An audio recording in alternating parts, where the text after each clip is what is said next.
তো বস, আজকে বাজার থেকে কি কি বাজার করেছি তোমাদের সামনে তুলে ধরবো। প্রথমেই এটা দেখাই, এটা দীপঙ্করদার দোকানের দেশি খাসি। আহা, কালার দিয়ে জবরদস্ত কালার। এটা হচ্ছে ভালোবাসা, এটা কিন্তু ফ্রি আছে। এটা তেল, আর এই হচ্ছে মাংস। দেখুন, আর কি নিয়ে এসছি আরও দেখাবো। এই হচ্ছে দেশি মাছ, এটা বিলের মাছ কিন্তু। দেখুন বন্ধুরা, মাছের কোয়ালিটি একবার দেখুন।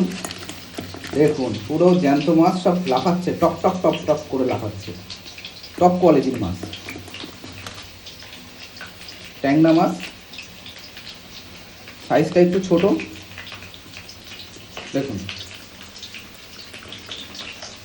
মাছ, দেখুন একদম টপ মাছ, টপ জ্যান্ত মাছ হচ্ছে। আর খাসির সাথে রান্না হবে বলে আরেকটা জিনিস নিয়ে এসেছি আমি। দেখুন, এটা কিন্তু আমার খুবই প্রিয়। খাসির মাংস আর চুই ঝাল যদি না হয় তাহলে কিন্তু মানায় না। কোয়ালিটিটা একবার দেখুন। আর দোকান থেকে বলে দিয়েছে সাইজটা একটু বড় বড় রাখতে, না হলে গলে যাবে। ব্যাস, আজকের বাজার এটা।